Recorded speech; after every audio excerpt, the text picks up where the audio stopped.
Hello students, મારી YouTube channel physics by Rathod Sharma તમારું સ્વાગત છે. લાસ્ટ લેક્ચરમાં આપણે કેપેસિટન્સ અને કેપેસિટરની વાત કરેલી. બંને જે શબ્દો છે એને આપણે બહુ ધ્યાનથી અને વિસ્તારપૂર્વક સમજેલા. કઈ રીતે સુવાહક ગોળા પર વિદ્યુતભાર પ્રસ્થાપિત કરવાથી એનું સ્થિતિમાન અને વિદ્યુત ક્ષેત્ર વધે છે.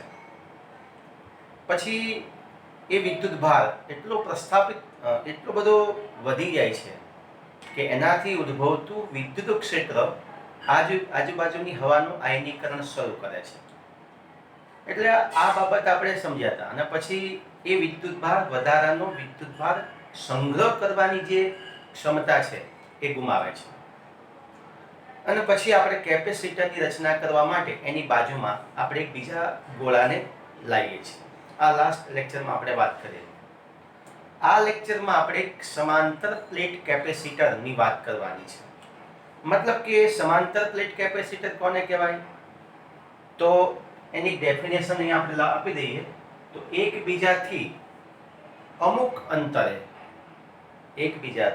અમુક અંતરે આવેલા બે મોટા સમતલોથી બનતી રચના.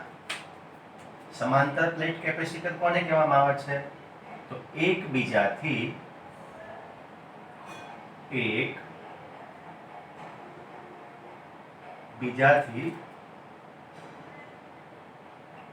અમુક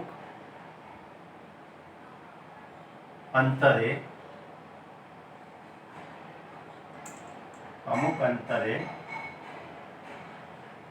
આવેલા બે મોટા સમતલોથી બનતી રચના જે સમાંતર હોય છે. એકબીજાને શું હોય છે? સમાંતર. તો આપણે લખી શકીએ એકબીજાથી સમાંતર અમુક અંતરે આવેલા બે મોટા સમતલોથી બનતી રચના. એને આપણે સમાંતર પ્લેટ કેપેસિટર કહી શકીએ. તો લાસ્ટ લેક્ચરમાં આપણે કેપેસિટર જે હોય છે ને એ કેપેસિટરના વિદ્યુતભારની વાત કરી. તો કે ભાઈ કેપેસિટર બે પ્લેટોથી અથવા બે ગોળાઓથી બને છે. એમાં એક જે ગોળો છે જેના પર વિદ્યુતભાર ધન છે, તો એ ધન વિદ્યુતભારને કેપેસિટરનો વિદ્યુતભાર કહેવામાં આવે છે. બે ગોળા વચ્ચેનું જે વિદ્યુત સ્થિતિમાનનો તફાવત છે એને એ કેપેસિટરનું સ્થિતિમાન કહેવામાં આવે છે. અને એ ક્યુ અને બી નો ગુણોત્તર કેવો હોય છે? હંમેશા અચળ હોય છે. તો અહીંયા આપણે એવી જ એક મોટા બે સમતલો વડે આપણે આ કેપેસિટન્સને સમજવાનો, સમાંતર પ્લેટ કેપેસિટરને સમજવાનો પ્રયત્ન કરીએ. તો આપણી પાસે અહીંયા એ આડછેદનું ક્ષેત્ર ધરાવતી, તમે જોઈ શકો છો કે આપણી પાસે અહીંયા એક આ પ્લેટ છે અને એક બીજી પ્લેટ અહીંયા છે.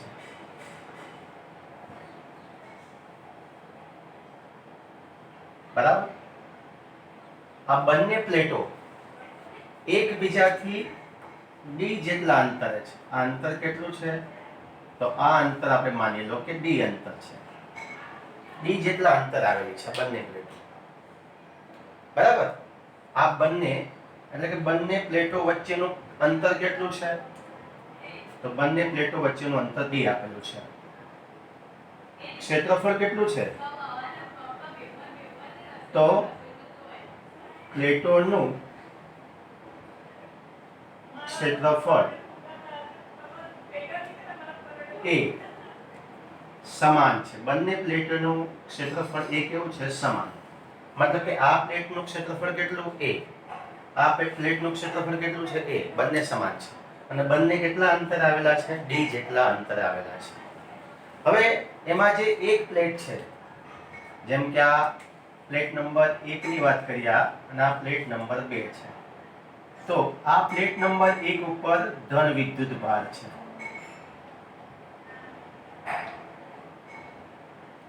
અને અહીંયા કયો વિદ્યુત ભાર છે? ઋણ વિદ્યુત ભાર. આ રીતે.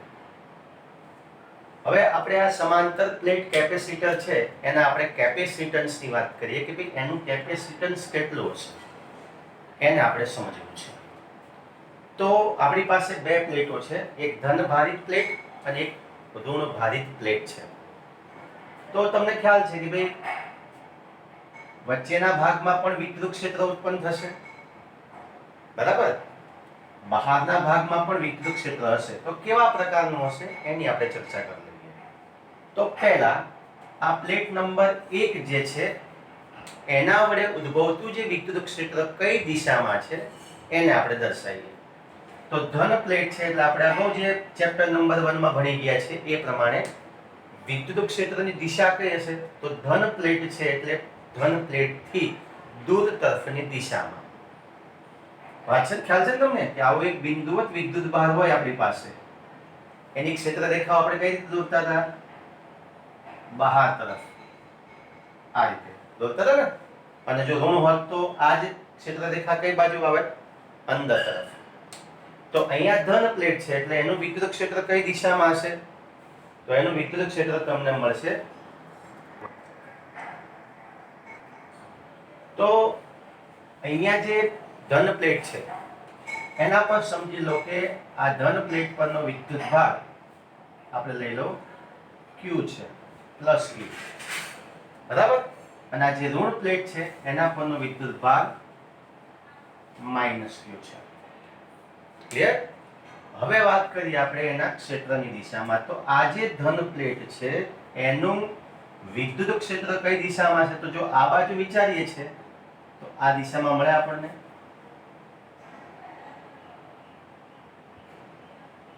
મળે કે ના મળે? આ રીતે બહાર તરફની દિશામાં. એને આપણે નામ આપી દઈએ છીએ E1. વિદ્યુત ક્ષેત્ર કયું છે? E1. એ જ રીતે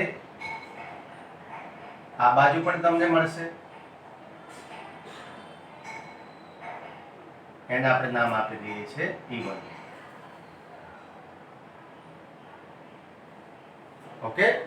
તો આ જે ધન પ્લેટ છે એના વડે એના પર રહેલો જે પ્લસ Q વિદ્યુત ભાર જે છે એના વડે ઉદ્ભવતું વિદ્યુત ક્ષેત્ર હંમેશા પ્લેટથી દૂર તરફની દિશામાં આપણને મળે, જે આપણે દોર્યું છે. અને આ જે ક્ષેત્ર પાછું અહીંયા પણ લાગુ પડે છે. જો દોરવું હોય તો દોરી નાખીએ આપણે, એટલે તમને અમુક બાબતો ઈઝીલી સમજાશે. બહાર નીકળતી દિશામાં, અહીંયા આ બાજુની દિશામાં. જો નામ આપું છું, કયું વિદ્યુત ક્ષેત્ર છે? પ્લેટ નંબર 1 વડે ઉત્પન્ન થતું વિદ્યુત ક્ષેત્ર છે E1. મતલબ કે આ બધી બ્લેક લાઈન એ કોનું વિદ્યુત ક્ષેત્ર બતાવે છે? પ્લેટ નંબર 1 જે ધન ભારિત છે એનું વિદ્યુત ક્ષેત્ર આપણને બતાવે છે. ક્લિયર? ચલો હવે આપણે ઋણ પ્લેટથી વાત કરીએ. ઋણ પ્લેટનું વિદ્યુત ક્ષેત્ર કઈ દિશામાં? તો તમે જોઈ શકો છો પોતે ઋણ છે. ઋણ હોય તો એની ક્ષેત્ર રેખાઓ કઈ બાજુ હશે? પોતાની તરફની દિશામાં, મતલબ કે પ્લેટ તરફની દિશામાં. ચલો જોઈ લઈએ આપણે. તો અહીંયા જે છે એનું વિદ્યુત ક્ષેત્ર આમ તમને મળશે, આ દિશામાં, પ્લેટ તરફની દિશામાં. ઓકે? જેને આપણે નામ આપી દઈએ છીએ E2. આ જે E2 છે એ કોનું વિદ્યુત ક્ષેત્ર દર્શાવે છે? તો કે પ્લેટ નંબર 2 નું. ખ્યાલ આવી ગયો? આ જે બ્લુ લાઈન છે એ વિદ્યુત ક્ષેત્ર રેખાઓ છે, પણ કોના માટે છે? પ્લેટ નંબર 2 માટે. આ વસ્તુ ખાસ તમે સમજી લેજો. અહીંયા પણ હું દોર નાખું છું, અહીંયા પણ પ્લેટ તરફની દિશામાં તમને મળશે. નામ આપી દઉં છું આ E2, અહીંયા પણ E2, અહીંયા પણ E2. જો આ પ્લેટથી જોઈએ તો અહીંયાથી પણ તમને વિદ્યુત ક્ષેત્ર રેખાઓ મળશે પ્લેટ તરફની દિશામાં. અને એ પણ કઈ હશે? E2, E2 અને E2. એટલે ધ્યાનથી સમજી લેજો. આ બાબતથી તમને દરેક બાબતો એકદમ ક્લિયરલી સમજાશે કે કઈ જગ્યાએ વિદ્યુત ક્ષેત્ર મળે છે અને કઈ જગ્યાએ વિદ્યુત ક્ષેત્ર શૂન્ય થઈ જાય છે. એને સમજવા માટે આ બહારની ક્ષેત્ર રેખાઓ એટલા માટે દોરવી છે મેં. આપણે ખાલી કેપેસિટર જે છે સમાંતર પ્લેટ કેપેસિટર એના કેપેસિટન્સનું સૂત્ર મેળવવાનું છે અને એના વિદ્યુત ક્ષેત્રનું મેળવવાનું છે. મતલબ કે બે પ્લેટની વચ્ચેની જ આપણે વાત કરવાની છે. પણ અહીંયા બહાર દોરવાનું કારણ શું છે કે એનાથી તમને ક્લિયરલી સમજાય કે ભાઈ પ્લેટની બહારના ભાગમાં વિદ્યુત ક્ષેત્ર કેવા પ્રકારનું અને કેટલું હોય છે. તો પહેલા આપણે વાત કરી દઈએ છીએ બહારના ભાગની, કે બંને પ્લેટ આપણે લખી નાખીએ કે પ્લેટ એક પરનો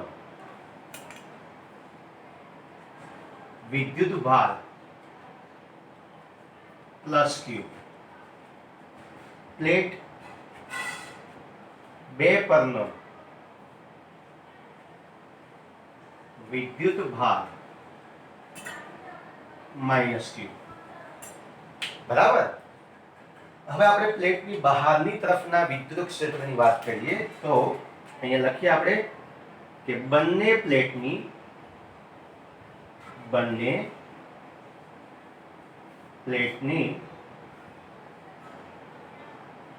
બહારની તરફનું વિદ્યુત ક્ષેત્ર. તો હવે તમે ધ્યાનથી જો આકૃતિ એટલે તમને ક્લિયરલી સમજાશે.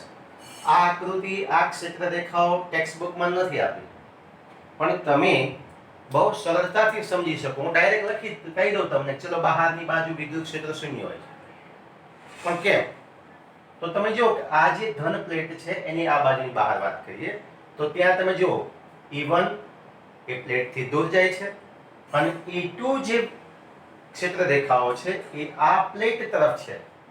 તો તમે જો બંને ક્ષેત્ર રેખાઓ પરસ્પર વિરુદ્ધ છે, સમાન મૂલ્યની, કારણ કે બંને પરનો વિદ્યુત ભાર સમાન છે એટલે વિદ્યુત ક્ષેત્ર પણ કેવું હશે? આ બાજુ સમાન. તો બંને પ્લેટની બહારની તરફનું વિદ્યુત ક્ષેત્ર કેવું હશે? તો તમે આ બાજુ પણ જોઈ શકો, ડાબી બાજુ, કે એની ક્ષેત્ર રેખાઓ અને એનું વિદ્યુત ક્ષેત્ર સમાન અને વિરુદ્ધ દિશામાં હોવાથી બહારની તરફનું વિદ્યુત ક્ષેત્ર શૂન્ય હશે. આ બાજુ પણ તમે જોઈ લો, બ્લેક લાઈન એ પ્લેટ નંબર 1 ની વિદ્યુત ક્ષેત્ર રેખાઓ છે, બ્લુ લાઈન જે છે એ પ્લેટ નંબર 2 ની વિદ્યુત ક્ષેત્ર રેખાઓ, બંને પરસ્પર વિરુદ્ધ અને સમાન છે. તો બંને પ્લેટની બહારની તરફનું વિદ્યુત ક્ષેત્ર સમાન અને વિરુદ્ધ દિશામાં હોવાથી શું થશે? તો આ બંનેનો જો તમે બેઝિક સરવાળો કરો છો તો તમને શૂન્ય મળશે. મતલબ કે બંને પ્લેટની બહારની તરફનું વિદ્યુત ક્ષેત્ર સમાન અને વિરુદ્ધ દિશામાં હોવાથી આપણે લખી શકીએ કે E dash is equal to E1 plus E2. સદિશ દર્શાવી એટલે ખ્યાલ આવે is equal to 0. કેમ 0 છે? તો તમે લખી શકો છો E1 is equal to minus E2. બંને કેવા છે? સમાન અને પરસ્પર વિરુદ્ધ છે. એટલે આ બંનેનો બેઝિક સરવાળો તમને કેટલો મળે? શૂન્ય. તો એક વસ્તુ નક્કી થઈ ગઈ કે બંને પ્લેટની બહારની તરફનું વિદ્યુત ક્ષેત્ર કેટલું હોય છે? તો કે શૂન્ય. ક્લિયર? આ વસ્તુ ખાસ મગજમાં ગોઠવાઈ ગઈ. હવે આપણે પ્લેટની અંદરની વચ્ચેની વાત કરીએ તો બંને પ્લેટની સમાંતર પ્લેટ વચ્ચેનું વિદ્યુત ક્ષેત્ર. હવે આપણે આગળ ભણી ગયા છીએ સમાંતર પ્લેટ કેપેસિટરનું વિદ્યુત ક્ષેત્ર કેવા પ્રકારનું હોય છે. અને ખ્યાલ છે ને તમને? એક સૂત્ર આપણે લીધેલું સિગ્મા/2 એપ્સિલોન 0. એક અનંત સમતલ હોય તો એનું વિદ્યુત ક્ષેત્ર શોધવા માટે ચેપ્ટર નંબર 1 ના જોયો તો રિવિઝન કરી નાખજો, વિડિયો ફરી જોઈ લેજો. ખ્યાલ આવ્યો? અનંત સમતલનું વિદ્યુત ક્ષેત્ર સિગ્મા/2 એપ્સિલોન 0. તો અહીંયા બંને સમાંતર પ્લેટ વચ્ચેનું વિદ્યુત ક્ષેત્ર કેટલું હશે? તો આપણે પ્લેટ નંબર 1 ની વાત કરીએ પહેલા. પ્લેટ 1 નું વિદ્યુત ક્ષેત્ર. બરાબર, પ્લેટ 1 નું વિદ્યુત ક્ષેત્ર કેટલું? તો E1 is equal to, ચલો બંને પ્લેટ વિદ્યુત ભાર કેટલો છે ઉપર? Q. બંને અહીંયા પ્લસ Q, અહીંયા માઈનસ Q. ઓકે, અને એનું ક્ષેત્રફળ કેટલું છે? A. તો અહીંયા તમે લખી શકો છો E1 is equal to sigma upon 2 epsilon 0. So E1 is equal to sigma upon 2 epsilon 0, જ્યાં સિગ્મા શું છે? Sigma is equal to Q by A, એકમ ક્ષેત્રફળ દીઠ કુલ વિદ્યુત ભાર, જેને પૃષ્ઠ ઘનતા કહેવામાં આવે છે. વિદ્યુત ભારની આ શું છે? પૃષ્ઠ ઘનતા છે. એટલે E1 is equal to sigma upon 2 epsilon 0. દિશા કઈ હશે આની? ચલો આની દિશા કઈ બાજુ હશે? તો અહીંયા હું નીચે લખી નાખું છું. પ્લેટ 1 થી પ્લેટ 2 તરફ કઈ દિશામાં છે આ વિદ્યુત ક્ષેત્ર? દિશા કઈ હશે? તો તમે જોઈ શકો છો કે પ્લેટ 1 થી આ બ્લેક લાઈન ની વિદ્યુત ક્ષેત્ર દેખાવો છો કઈ બાજુ છે? 1 થી 2 તરફ. આપણે હવે અંદરનું વિચારવાનું છે, બહારનું તો શૂન્ય થઈ ગયું.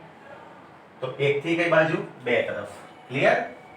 ચલો હવે આપણે વાત કરીએ છીએ પ્લેટ 2 નું વિદ્યુત ક્ષેત્ર.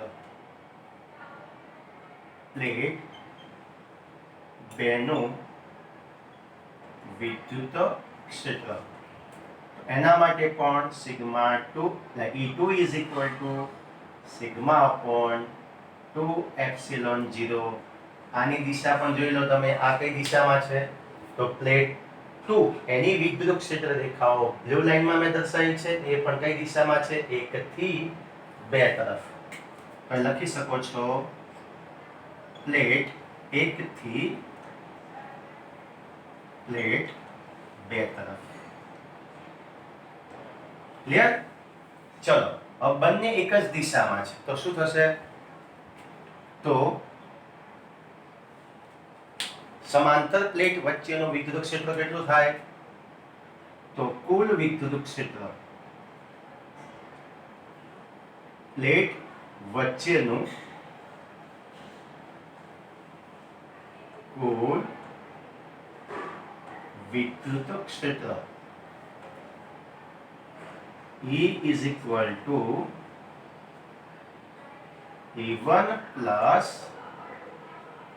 E2. ચલો બંનેમાં કિંમત મૂકી દઈએ. બંને એક જ દિશામાં છે એટલે બંનેનો શું થશે? સરવાળો. ચલો સરવાળો કરીએ આપણે. Sigma upon 2 epsilon 0 plus sigma upon 2 epsilon 0. બંનેનો સરવાળો કરી નાખો તો તમે જોઈ શકો લસા કેટલો આવશે? 2 એપ્સિલોન 0. તો તમને મળશે 2 એપ્સિલોન 0 સિગ્મા પ્લસ સિગ્મા એટલે 2 સિગ્મા. બે ઉડી ગયા અહીંયા તો શું આવશે? Sigma upon epsilon 0. આ તમને શું મળ્યું? પ્લેટની વચ્ચેનું કુલ વિદ્યુત ક્ષેત્ર E is equal to sigma upon epsilon. એક જ પ્લેટ હોય તો શું આવે? સિગ્મા અપોન એપ્સિલોન 0 જે આપણે ચેપ્ટર નંબર 1 માં ભણી ગયા છે. પણ પ્લેટની વચ્ચેનું કુલ વિદ્યુત ક્ષેત્ર સિગ્મા અપોન એપ્સિલોન 0 માટે E is equal to sigma upon epsilon 0 એ શું થયું? પ્લેટની વચ્ચેનું વિદ્યુત ક્ષેત્ર. પણ સિગ્મા બરાબર તો શું છે? Q by A. કિંમત મૂકી દો તો કિંમત તમને મળે Q by A મૂકો સિગ્માની જગ્યાએ તો Q by એપ્સિલોન 0 A. આ પણ શું છે તમારા માટે? વિદ્યુત ક્ષેત્ર શોધવાનું સૂત્ર. ક્લિયર? તો આ થઈ ગયું બે પ્લેટો વચ્ચેનું વિદ્યુત ક્ષેત્ર શોધવાનું સૂત્ર થઈ ગયું. હવે આપણે કેપેસિટન્સની વાત કરીએ છીએ. કોની વાત કરીએ? કે ભાઈ બે સમાંતર પ્લેટ કેપેસિટર હોય તો એનું કેપેસિટન્સ કેટલું? તો જો બંને પ્લેટો વચ્ચેનું વિદ્યુત સ્થિતિમાનનો તફાવત સ્થિતિમાનનો તફાવત V is equal to Ed. યાદ રાખજો, બે પ્લેટો વચ્ચેનું વિદ્યુત ક્ષેત્ર અને બે પ્લેટો વચ્ચેનું અંતર, આ બંનેનું પારિમાણિક સૂત્ર તમે લેશો અથવા એકમ લેશો તો તમને વોલ્ટનું મળશે. એટલે આપણે ઈડી લખ્યું છે, પણ ઈ કેટલા આપેલા છે તમને જોઈ શકો, Q upon એપ્સિલોન 0. કિંમત મૂકી દો અહીંયા તમે ઈની, તો Q by epsilon 0A into D. આ તમને શું મળ્યું? બે પ્લેટો વચ્ચેનો વિદ્યુત સ્થિતિમાનનો તફાવત. ક્લિયર? આ શું મળ્યું તમને? બે પ્લેટો વચ્ચેનો વિદ્યુત સ્થિતિમાનનો તફાવત. એના ઉપરથી આપણે કેપેસિટન્સ તરફ આગળ વધીએ તો સમાંતર પ્લેટ કેપેસિટન્સ કેટલું હશે? સમાંતર પ્લેટ કેપેસિટન્સ કેટલું? તો કેપેસિટન્સ નું સૂત્ર શું છે? QC is equal to Q by V. ચલો સૂત્ર Q by V નો ગુણોત્તર છે ભાઈ. આ અચળાંકને શું કહેવામાં આવે છે? કેપેસિટન્સ. ચલો V ની કિંમત ઉપરથી મૂકી દો. Q તો છે જ અહીંયા. ચલો V ની કિંમત મૂકી દો તો શું આવશે? Q D by epsilon 0A. આ બંને Q D ગયા, છેદનો છેદ ક્યાં આવશે? અંશમાં. તો એપ્સિલોન 0A by D. આ તમને મળી ગયું સમાંતર પ્લેટ કેપેસિટન્સ. સમાંતર પ્લેટ કેપેસિટર હોય એના કેપેસિટન્સ શોધવાનું સૂત્ર શું? તો C is equal to epsilon 0A by D. જ્યાં D શું છે? બે પ્લેટો વચ્ચેનું અંતર છે. તો આ થઈ ગયું સમાંતર પ્લેટ કેપેસિટરનું વચ્ચેના ભાગમાં વિદ્યુત ક્ષેત્ર મેળવવાનું, એના ઉપરથી વિદ્યુત સ્થિતિમાન શોધવાનું સમીકરણ, અને એના ઉપરથી છેલ્લે કેપેસિટન્સ શોધવાનું સમીકરણ. ક્લિયર? આટલો ખ્યાલ આવી ગયો તમને? આમાં કોઈ મુશ્કેલી ખરી?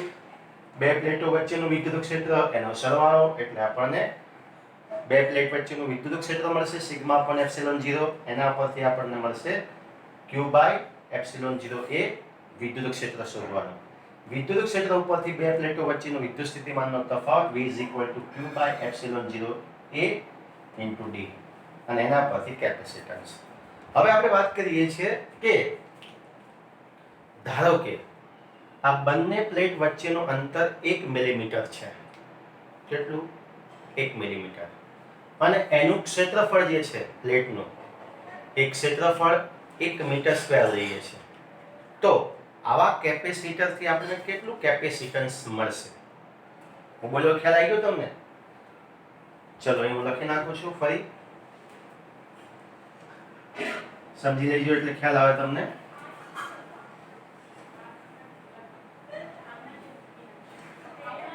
ચલો, કે બે પ્લેટો વચ્ચેનું અંતર કેટલું છે? તો પ્લેટ વચ્ચેનું અંતર D is equal to 1 millimetre, મતલબ કે 10⁻³ મીટર. ઓકે. પ્લેટનું ક્ષેત્રફળ કેટલું છે? ક્ષેત્રફળ A is equal to 1 metre square લઈએ આપણે. તો એનું કેપેસિટન્સ કેટલું હશે? તો પ્લેટનું સમાંતર પ્લેટ કેપેસિટર, તો એનું કેપેસિટન્સ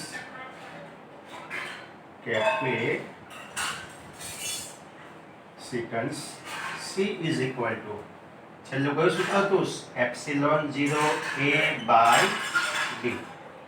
ચલો જોઈ લો. એપ્સિલોન 0 કેટલા છે? 8.85 ગુણ્યા 10⁻12. એ કેટલા આપ્યા છે? 1. નીચે કેટલા આવશે? 10⁻3. ચલો, આ -3 ઉપર આવે છે તો મૂલ્ય કેટલું આવશે? 8.85 85 ગુણ્યા 10⁻9 ફેરેડ. બરાબર. આ તમને મળ્યું કે જો બે પ્લેટો વચ્ચેનું અંતર 1 મિલીમીટર હોય અને જો પ્લેટનું ક્ષેત્રફળ 1 મીટર સ્ક્વેર હોય તો એવા કેપેસિટરનું કેપેસિટન્સ કેટલું હશે? તો 8.85 ગુણ્યા 10⁻9 ફેરેડ. ઓકે, મતલબ કે બહુ જ ઓછું, બહુ સૂક્ષ્મ બરાબર કેપેસિટન્સ આપણને મળે છે. હવે આપણે જેમ આપણને કેપેસિટન્સ કેટલું મળ્યું?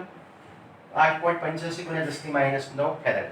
પણ 1 ફેરેડનું આપણે જો આ જ સ્થિતિમાં 1 ફેરેડનું કેપેસિટન્સ ધરાવતું કેપેસિટર બનાવવું છે તો એ પ્લેટનું ક્ષેત્રફળ કેટલું હશે? સમજી લો કે સેકન્ડ નંબર વિચારીએ આપણે, પાર્ટ નંબર 2 કે C is equal to 1 farad. બરાબર. C is equal to 1 farad. A is equal to આપણે શોધવાનું છે. બરાબર. D આપણને આપેલા છે 1 મિલીમીટર, મતલબ કે 10⁻3 મીટર. આ આપણે શોધવું છે. સૂત્ર આપણી પાસે છે C is equal to ε0A/d માટે A is equal to કેટલા આવશે? A is equal to CD/ε0. એ શોધવું છે આપણે. C કેટલા આપેલા છે? 1. D કેટલા છે? 10⁻3. અહીંયા આવશે 8.85 ગુણ્યા 10⁻12. ઓકે, ચલો ભાગાકાર કરી નાખીએ તો 1/8.85 કરશો એટલે તમને 1.13 સમથિંગ કંઈક મળશે. 1.13 લગભગ 0.13 નહીં, હા 0.13 લગભગ તમને મળે છે. 0.113 ગુણ્યા 10⁻9 આવશે. બરાબર, 9. ઓકે, એટલે અહીં 9 આવશે. બરાબર ને? D A is equal to, ચલો આને આપણે સાઈડમાં રાઉન્ડ ઓફ કરીએ તો 1.13 ગુણ્યા 10 કેટલી આવશે? 8.